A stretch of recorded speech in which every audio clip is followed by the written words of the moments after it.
has faced one, punitive taxation regime; two, forced housing levy; three, increased public debt; four, bloated civil service ghost workers; high food, electricity, fuel and gas prices. And we also have police killings of young protesters, police brutality against media abductions, and confusion in the junior secondary school education and university funding model. And we also have collapsing health sector and extravagant foreign trips, as well as delayed funds to the county governments. Now that is what forms the whole story of what to expect in the People Daily newspaper as you go to read. Remember, my duty is just to give you a brief of what to expect in the newspaper, and it is your responsibility to grab your copy and read more extensively. Remember, People Daily newspaper is a free newspaper. Just move to your vendor and pick your copy and read. Now, moving into page 2 of the People Daily newspaper, we have a story here by Oliver Musembi. Ruto and Gachagua allies war divides coalition. The coalition that is the Ruto Gachagua coalition, that is the Kenya Kwanza coalition. Now, as indication of trouble between Ruto and his deputy, diehards tear each other in public. Now, the story by Oliver Musembi. Now, what really happens in this story is looking at before the elections, President Ruto, who was then the deputy president to the former president, that is Uhuru Kenyatta, then deputy used every chance to play victims. President Ruto then used every chance to play victims, and citing that, number one, he was saying that, talking the campaign rallies, and saying how he was being frustrated by the then President Uhuru Muigai Kenyatta. But that we also see happening right now as Ruto and Gachagua, political allies, are now tearing each other apart, saying that the deputy president is, as at now, being sidelined, at the same time being frustrated by the president, that is President Ruto. Even though the two principals, that is President Ruto and the deputy president Rigathi Gachagua, maintained that they have been living well and there is no rift between them. But as we see from their supporters, from those MPs that align to each of them, we are seeing that there's a drift, there is the tearing apart. Now that is what you'll see there. And also the story is all about 2 years after Ruto Gachagua was sworn in the office, a fallout emerged, leading to two drifting apart. That is what you expect in that story. Now let me read to you a bit of what the story is all about. At the height of 2022 election campaign, President William Ruto took office.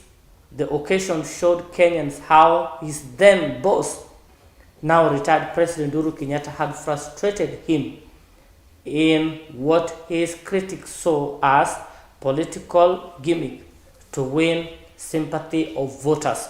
Now that is what now we see happening in now the ruling coalition, that is the Kenya Kwanza coalition. Now we also have a story on the same page 2, where governors are advised to minimize expenditures on travel. Now the story by Masimwai in page 2. Governors and members of county assembly spent billions of shillings on foreign and domestic travel, legal fees, allowances, and non-priority items at a time when President William Ruto has called for prudent use of resources. Even after the President Ruto has called for the prudent use of resources, the report is out showing that governors and members of county assembly has been spending a lot of money. Now, a report has indicated that the county government has spent over 17.6 billion. That is on traveling. That is in domestic traveling and external traveling, and that is 15.2 billion shillings has been spent on domestic traveling by the governors, while 2.32 billion shillings is spent on foreign traveling. That is what you see there. And there is a figure here which I need to read to you out loudly. It says the county government that reported the highest expenditure on domestic travel are: number one, Turkana with 943.44 million Kenya shillings. We have Nairobi City spending 861.57 million, that is in domestic travel, followed by Machakos 652.76 million on traveling. West Pokot coming fourth with 585.2 million. And also among the top list we have Nakuru coming up with 544.13 million shillings on domestic travels. And we have also seen high expenditure. Further analysis of foreign travel shows the county's government with the highest expenditure on foreign travels. Here we have Nairobi County government have spent around 328.33 million Kenya shillings on foreign travel. We are also seeing here we have Machakos, which has spent 148.68 million on foreign travels. We also have, followed by Kericho, that has spent 105.8 million on foreign travels.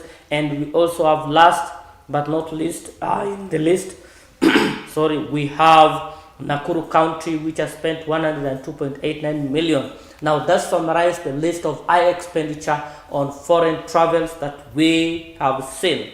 Now, it has also been, from the report, it has been identified and marked that you have counties, assemblies have also spent a lot, that is 1.59 billion Kenya shillings on sitting allowances. And this comes as MP sits, members of the county assembly sits down and discuss matters on sittings. Now, upon the revelation of such expenditure by the government and the county government, now they are being advised to cut down issues on travel. Now, on the same page, page 2, we have Sabina Chege urged President Ruto to delegate tasks. Now, a story by Cynthia Atu. Sabina Chege is saying that President Ruto is everywhere to launching of projects. Is saying generally the president is in the kitchen, but is advising the president that his role is to take those responsibilities that requires him to do, but he should actually nominate and actually delegate duties to his people and his staff. Nominated MP Sabina Chege has criticized President William Ruto for taking on all tasks instead of delegating duties. She said Ruto is always all over places undertaking all sorts of tasks, arguing that his role as the president should be to partake higher level duties and delegate the rest. Now, that's a story that you can grab a copy of the People Daily newspaper and read more extensively. Now, moving on to page 3 of the People Daily newspaper. Now, a dramatic victory marked by soaring record of crisis. Now, a story by Ruben Mwambengu on page 3. President Ruto rise to power illustrated his political acumen, but many challenges facing him have made his leadership. Now, President Ruto, the story is all about how President Ruto has met a lot of challenges since he got into power. As the first challenge that he has met is hike in tax, the tax hikes. Now, the tax has gone up since President Ruto came into the office. That is what we find. Also, a part of what has played as a challenge to this government is deadly chaos. That is chaos that has been witnessed. One rising from the Gen Z who demonstrated and has been mad with a lot of chaos, to be another challenge that the president has faced. And also we have a challenge that he has faced that we also need to grab a copy is the helicopter crash, which we saw that did kill one of the prominent leaders of this nation. Now please grab your copy and read more extensively to find out how the challenges the president has faced. The story says 2 years ago on this very day, the Deputy President William Ruto defied the odds and ascended to Kenya's highest office, keeping what many view as a remarkable political style. From humble beginning as a chicken seller to becoming the country's fifth president, Ruto's journey to power was dramatic as it was improbable. Now, his victory against Raila Odinga and all that story, you'll find it there in page 3 of the People Daily newspaper. Please grab your copy and read more extensively. Now, as part of the president government, we remember when president used to campaign, during his campaign to be the president, the fifth president of Kenya.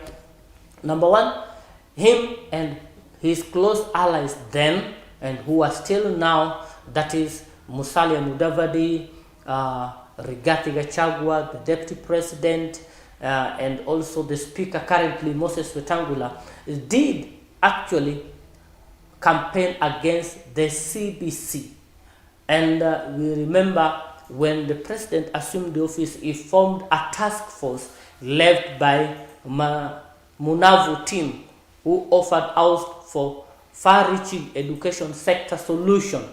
And they went out there across the country to find out, to see what is happening with the CBC. Now, CBC has posed a lot of challenge. That is competency-based curriculum has brought a lot of changes to education system. And we have seen, even after the president had formed the task force, the president did not quash away the CBC. However, he continued with the CBC, which actually has faced a lot of challenges today and still facing a lot of challenges. Upon assuming office, President William Ruto immediately established the Presidential Working Party on Education Reforms to review the entire education system. During his campaign, he and his, among other things, vowed to abolish competency-based curriculum education. If elected, on grounds the system has been implemented without adequate consultations with stakeholders, making it a burden to parents also. Now, that's also a story of how the president has been able to face that challenge and move on. Now, another thing that this regime, this government has faced is the government has used the tyranny of numbers, which has helped the executive to muzzle the parliament. Remember, most of the bills which has been brought into the parliament has been passed easily, since the ruling government has the tyranny of numbers. That is, they have many members of the parliament as compared to the opposition. Now, numerical strength in both House of Parliament has led to blatant control with little space for reasoning and democracy. Now, that is what has been experienced since they have the ruling coalition has the highest number in the Senate and both in the National Assembly. Now, story is there by Anthony Mwangi, and you'll get to read there as Ruto Hope's houses. Now, what the story is also is that with the contentious bills had been passed because of the tyranny of numbers that the ruling coalition has. And also We also have issues to do with number one, tax debates, which has also seen the light of the day because of the number. We have on tangible policies, and all that is mad because of tyranny of numbers. Now, sorry. Now, basically, it is the story is with allies Moses Wetangula and Amason Kingi in both the National Assembly Speaker and the Senate Speaker. President Ruto's government has been riding on roughshod. Also, during the committee of the whole stage, 184 MPs voted to approve tax increase, flax tax, from 8% to 16%. Now, that is what actually you expect to read in that story and more. Now, also, yesterday, you remember we gave you a story whereby the Prime Cabinet Secretary lauded the diaspora. Now, the diaspora has played a major role in the ruling government, that is in the Ruto government. A story by Samuel Kariuki said, 2 years since the president assumed the office, the central bank has indicated that the diaspora remittance has been high, and that is a move that showed the president actually campaigning and saying, he has been saying again and again that he will be exporting laborers for us to improve on that. Now, so far, from the diaspora itself, the money which has come from abroad has amounted to around 53.4 billion Kenya shillings, which has come from the diaspora, those people working out of Kenya, with 29.4 billion from North America, and we also have 10 billion from other countries outside Kenya.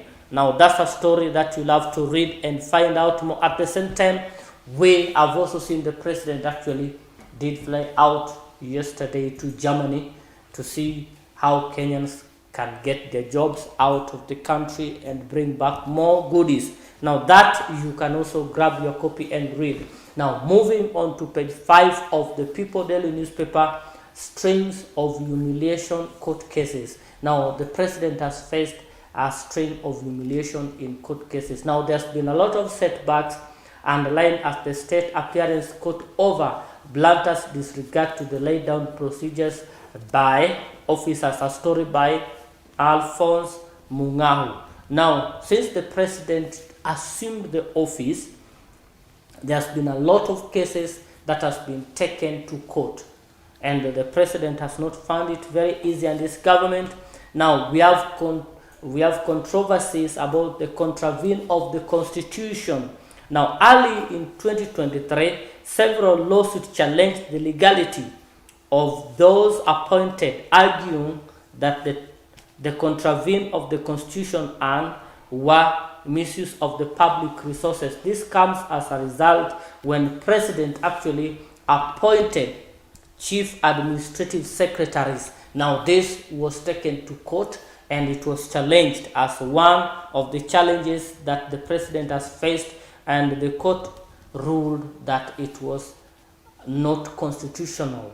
Whatever president did contravened the constitution. We have also seen civil societies actually challenging the ruling government in the court of law. Now, this also comes the provision of legal organizations, and the political opponent argued that measures were unconstitutional on overlays of all those issues. Now, those are part of what the president has faced. And also, we have also have not healthy work in the park for Ruto regime as universal healthcare promises remains hazy. The president has promised about universal healthcare, which is still grappling, and we have seen also now today, as we see today, as he marked his 2 years of national tour of duty, Grace, a mother of two who lives in Kayole, actually she's trying to give away, says, I have been going to Molem Healthcare for treatment of my son, but I couldn't get medicine. Each day I visit, I am referred to a chemist to buy drugs, he said, even as the data with the government shows that 22%, that's about 13.7 billion household health care is on expenditure. Now, this has also seen there's a challenge with universal health care, a project that the president actually had launched out.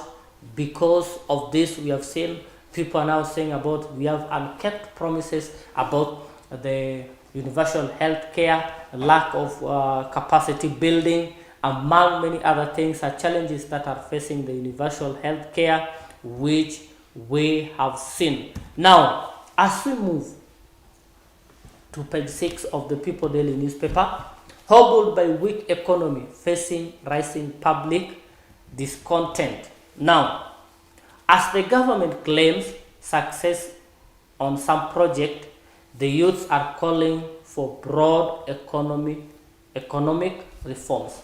Now, the government is claiming that it has been successful in many ways. However, the youths are calling for broader economic reforms. Number one, we have bold promises that President made.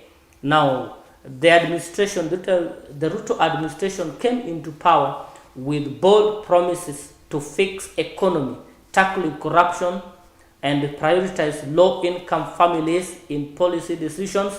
He also vowed to immediately improve government, address Kenyans' ethical charged politics, and uphold rule of law. Now, those are some of the promises that the president had made.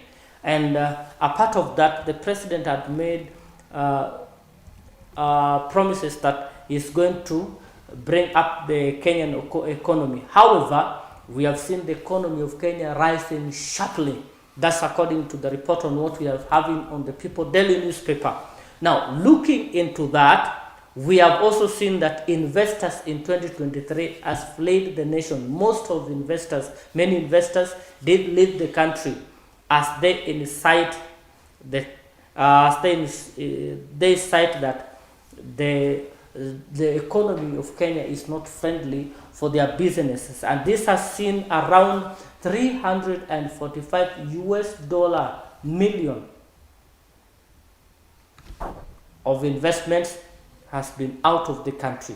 Now, and as a result of what happened, we have seen that many people have lost their jobs, and as a result, Kenya has got into debt, now borrowing money again and again and again. Now, that is what you see there. Now, we have two mega scandals also in the President Ruto's government, or in this regime. We are seeing the two mega scandals. One, we have seen the deal on import of olive oil, which had been, from the indication, it has been indicated that they are importing raw olive oil. However, from the scandal reports, it has been that they have been importing that is refined olive oil. Now, that is part of when President Ruto came into the office, he promised to fight this. A fake fertilizer scandal is also one of the scandals that actually did hit very hard on the Ruto government. And also we have the government lost a lot of money, and also we have the edible oil, which has seen over 9 billion Kenya shillings lost. Now, all this is attributed to the Ruto allies, and this has caused this part of what is causing food crisis and great threats to the economic development of the nation. Please grab your copy and read more. Now, when President assumed the office during his campaign, he actually promised that he's going to fight to ensure that the security has been calm. However, a little to show for insecurity sector amid abduction claims. Now, state has also not effectively dealt with cattle rustling and banditry in the North Rift region. Now that is some of the challenges that a story by Zadok Angira. Now the government has also not effectively dealt with cattle rustling and banditry, especially in the North Rift, according to recent study by National Crime Research Center. Also, the Law Society of Kenya President Faith Odhiambo has also condemned the abduction, likening to them to return of dark era. Now that is also, and we have also seen this challenged by the IPOA concerns. We also have seen issues on the police IDs and many more as part of, contrary to what the president assured Kenyans. We believe is working so hard to make sure that these things come to pass and Kenyans are in good position. Now, I said earlier that expect to read more on what has happened for the last 2 years since the president has been in the office. Now, slow construction negates election promises to provide sporting facilities and stadium countrywide. The president had promised that he will make sure that stadiums are built. However, this had not seen the light because we have seen slow construction, which is now pushing Kenya to share African Cup of Nations with other countries in the Eastern African region because of lack of stadiums. So these are part of what to expect in the People Daily Nation. Now, Mount Kenya, West MP, follow east and ditch Gachagua. About 150 lawmakers say Interior CS Kithure Kindiki will be their link to the national government. Now we are saying that a number of MPs from Mount Kenya region, that is in the eastern part of Mount Kenya region, are now ditching Gachagua and moving to support President William Ruto through CS Kithure Kindiki. Now, this has caused, number one, political division. We have also seen focal point lost, and also we have people sensitive to agenda as part of what they say and for the legislative reforms. Now that is also what to expect there. Grab your copy and read. Moving into page 9, get your copy and read there. Now we move to page 10 and get to editorial. Now on editorial, I want to take on a quote of the day. There are three. I want to take on one. We have scores of casual workers who have retired without being paid their dues, running into millions of shillings, and even some have died due to stress. Now that's Secretary Kasumoi Chapter Secretary Mary Chepkemoi. That's as a result of what we see there. Now we are also seeing here a cartoon of the day where we see Nyang' Nyong'o, the county governor, Kisumu County Governor, His Excellency, I am the new David. He's saying as he being handed, this is not a sling. While we also have Wanjiku there, the only problem is that David and Goliath are now friends. Now, get to read more and also factor more. We also have broad-based cabinet among the feature stories. We have broad-based cabinet must enable Ruto deliver. We also have CAB slide into amnesia by immortalizing history. Now, these are some of the story. Time to take Nyumba Kumi initiative more serious. Check your copy and read more. DP's political survival tied to tackling Mount Kenya split. Those are part of the stories that I believe you can get to read. Now, Moi University don't strike. Operation to stand still. We know Moi University's lecturers are on strike. And as we see from the quote that I did read, many, let me just get back to the quote and read it again. It says, we have scores of casual workers who have retired without being paid their dues, running into millions of shillings, and even some have died due to stress. Now that is Kusu Moi chapter secretary, that is Moi University chapter secretary. She's talking in response to the strike that is going on in more universities as the university dons has down their tools. Now you can also get to read that on page 12 of the People Daily newspaper. Now in page 12, also on the same page, UN agency treats learners to clean water and sanitation.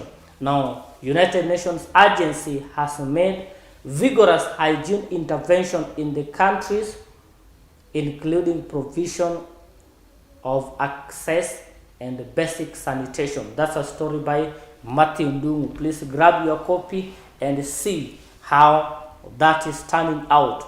Now, what's actually happening in the story is that UNICEF has delivers one, increase in the availability and affordability of safe sanitation has also been benefited Ethiopia, India, Indonesia, Nigeria, and Tanzania. Part of what UNICEF is doing. Report indicates that every day 1,000 children under the age of 5 dies from diseases linked to unsafe water. Now you can also grab your copy and read that story and find more. Veteran Siaya politician Orenjo Omida passes on. Family say the veteran politician, that is John Omwendo, one of the Siaya most recognizable politician, died on Wednesday night, plunging his family into more grief. Orenjo was actually Usenge Odian chairman. Now you can also read that story and get more.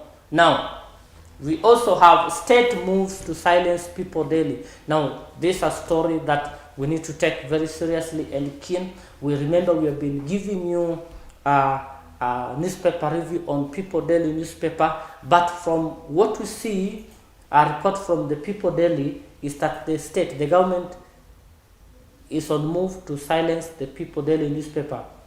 Reacting to a recent stories published by the newspaper, ministry demands extreme restraint when reporting on presidency. Now you can grab that and read more.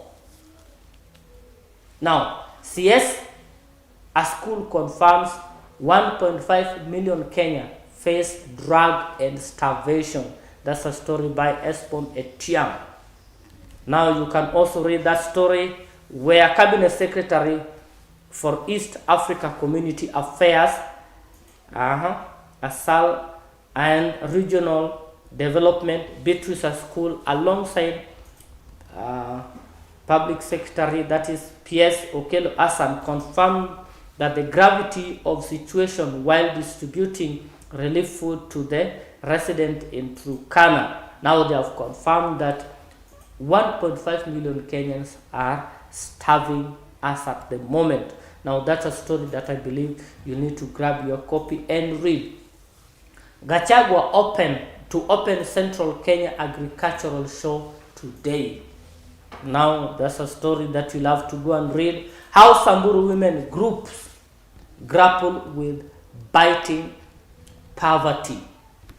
After a decade living in poverty, residents of semi-arid region embark on trajectory to self-reliance.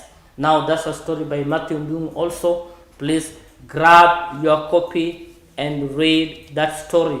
Now let me give you a brief of what is in that story. I'm just going to read for you the first 2 paragraphs. For decades, thousands of Samburu County residents have been grappling with extreme poverty, harming their children's health, social and emotional well-being, characterized by substandard housing, hunger, homelessness, inadequate health care, unsafe neighborhood, and under-resourced school. The county is rated among the fourth poorest counties in the country after Isiolo, Lamu, and Tana River, according to a recent listing by Kenya's Bureau of Statistics. With population of 310,327 according to the 2019 census, livestock farming constitutes the bulk of the economy of Samburu County, with 60% of population participating in pastoralism and 30% participating in agro-pastoralism. Now that's a story from Samburu County. You've got to read that story. The story states, as I've given you the list, they say at least 9,000 residents in 3,000 groups have benefited from programs enabling them to increase their household income. You get to read that story and get more of that from the People Daily newspaper. Now getting into the business hub, that is People Daily Business. Leverage digital tech to boost economy. Kipra now tells the government to think on the way going digital in order to boost the economy. Government think tank says digitalization in informal economy can increase growth in areas characterized by low productivity. That's a story by Vanessa Sandra. Get to read that story and much more. Now, Oparanya called for urgent reforms in the cooperative sector. Yesterday we gave you a story from the newspaper where Wycliffe Oparanya, the current CS for cooperative society, has said that most cooperative societies are mismanaged by the leadership. Now he calls for more reforms on the sector. Now got to read that and get more. Moving on to page sorry for that. Moving on to page 16. High stakes accusation of Bamburu hits final stretch. Now, race between Kenyan farm Savannah Clinks and Tanzania Amson's Industries has reached fever pitch after CMA approved counter offer. Now that you can also read a story by Mukalo Kwayera. Get your copy and read much more as US inflation hits 3 years Nadia. Now that is also in page 17 for the lovers of Nairobi Security Exchange. We have it there. Market Watch is also there. Asset financier cautions customers from exchange rate fluctuations. Now that's also a story for those who are in business. You can grab and read that. World news. US says Israeli strikes kill 6 of its Gaza staff. Hamas-run civil defense agency said 18 people were killed in Wednesday's strike on Al-Joni school. Now that's a story that you need to read. Now BBC was not able to independently verify the death toll, but medical source at Al-Wada Hospital in Nasrite camp told AFP that a total of 15 people killed in the airstrike had been brought there and Al-Kash Hospital. Now, the Israel Defense Forces said aircraft had conducted precise strike on terrorists who were operating inside Hamas command and control center enabled inside Al-Jan school. Later, Anwar said in statement that 2 airstrikes had hit school and its surrounding. Now that's on war that's going on in Gaza. You can get to read that and more. As we can also see, pension protesters, that is in Argentina. You can also read that and much more and more and more. Remember, People Daily newspaper is a free newspaper. Just grab your copy and read more extensively on what is there on the People Daily newspaper. Now, with a few minutes left, allow me to bring to you what happens in the world of sport. God ready for Sunday. We know this Sunday Gor Mahia is going to face a task, that's Al Ahly in the Egyptian giant, as they hope to qualify further for the CAF championship that is ongoing. Now Gor Mahia is ready to face the Egyptian side. Now that's a story that you'll have to check on. Now, what you need to know about the Egyptian giant. One, the Egyptian giant, that's the Al Ahly, is the most successful club in Africa. Number two, it is the 44th Egyptian Premier League title. Number three, 39 Egypt Cup titles. It has won 14 Egyptian Super Cups, 12 Champions League titles, 1 Confederation Cup title, 8 CAF Super Cup title, 4 African Cup winners, 1 Afro-Asian Club Championship. Yes, also won 1 African Club Championship, Arab Club Championship, also 1 Arab Cup Winners' Cup, and also 2 Arab Super Cups, and also 4 FIFA World Cup bronze medals.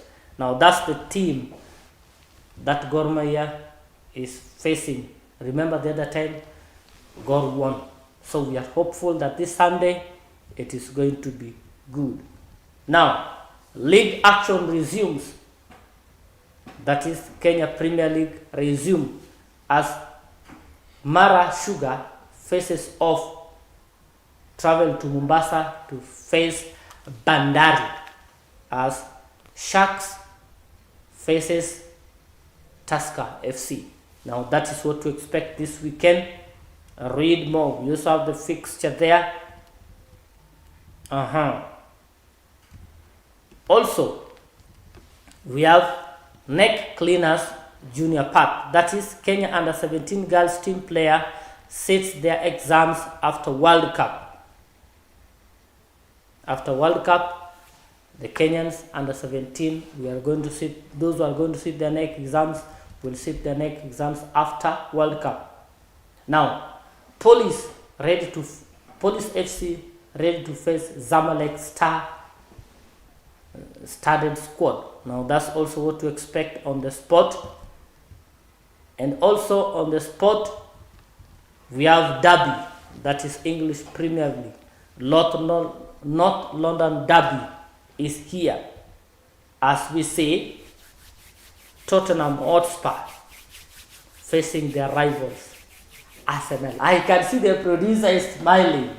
I don't know what is going to become of Arsenal. You have been boasting, but this weekend you're facing Tottenham Hotspur.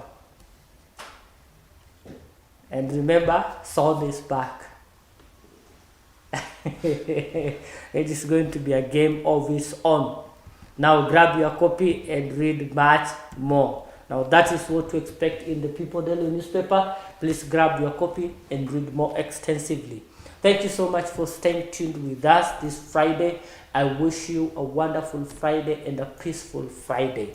Remember to leave a comment and have a lovely weekend.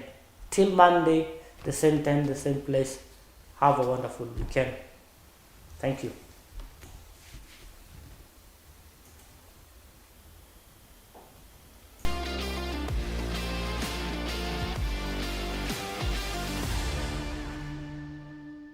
Ace! Ace!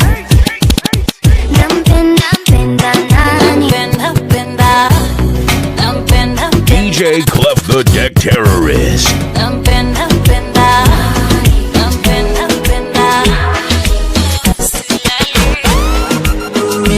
unanita baby, ninawaza uliumbwa juu yangu, ndo maana nakuangalia. I met a fine girl and she thought I'm a playboy. I met a fine girl.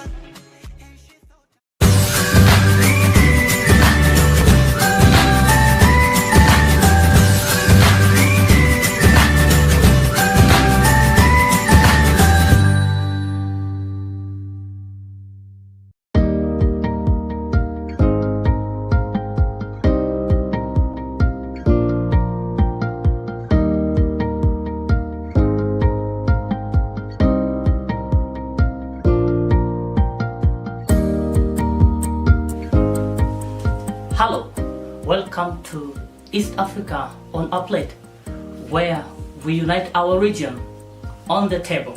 And today we want to prepare the most common meal in the Mount Kenya region, known as mokimo. And let me welcome Grace to lead us through what we are having here on how to prepare mokimo.